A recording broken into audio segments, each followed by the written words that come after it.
Hello పిల్లలు, ఎలా ఉన్నారు? అంతా బాగున్నారు అనుకుంటున్నాను. చూడండి, ఈరోజు ఒక కొత్త చాప్టర్ అంశం స్పీడ్, డిస్టెన్స్, టైంకి సంబంధించినవి చెప్తున్నాను. Speed is equal to distance by time. ఏదైనా ఒక మెషిన్ అంటే మనకి ఒక వెహికల్ ఎంత స్పీడ్తో వెళ్తుంది చెప్పడానికి ఎంత డిస్టెన్స్ ట్రావెల్ అయ్యింది బేస్ చేసుకొని చెప్తాం. S is equal to D by T formula. Distance is equal to speed into time. ఇటు ట్రాన్స్ఫర్మేషన్ అయింది కాబట్టి స్పీడ్ ఇంటూ టైం అవుతుంది. D is equal to S into T. Time is equal to distance by speed. T is equal to D by S. దీనికి సంబంధించి చాలా important. వీటిని competitive ఎగ్జామ్స్కి చాలా ఎక్కువ ఇస్తారు. ఒకే ఒక ఫార్ములా నేర్చుకున్నా చాలు, ట్రాన్స్ఫర్మేషన్ నేర్చితే వస్తుంది. Speed is equal to distance by time అంటే S is equal to D by T. Or అంటే డిస్టెన్స్ డైరెక్ట్గా కట్టేద్దాం అనుకుంటే స్పీడ్ ఈజ్ ఈక్వల్ టు అంటే distance is equal to speed into time, cross multiplication. D is equal to S into T. అలాగే time is equal to D by S అంటే T is equal to D by S అవుతుంది.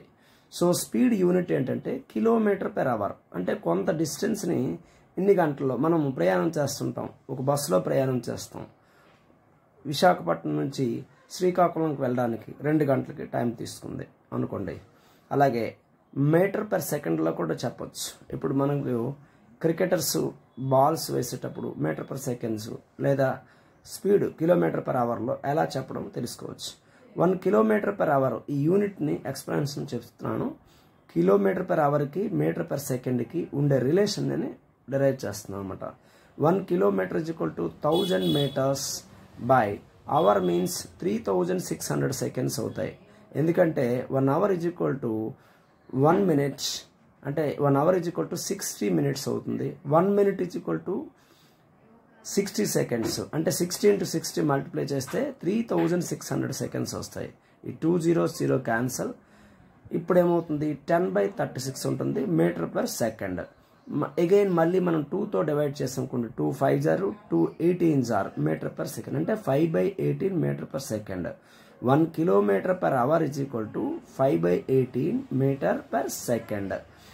లేదా 1 kilometre per hour అటు cross చేస్తే 18 reciprocal అవుతుంది. 8 into 18/5 అవుతుంది అంటే metre per second. ఈ రిలేషన్ ఎలా ఫామ్ చేయాలో నేర్చుకుని ఉండండి. Have a nice day children. ఇది కొంచెం ప్రాక్టీస్ చేసి చక్కగా చేసుకోండి. Okay, thank you.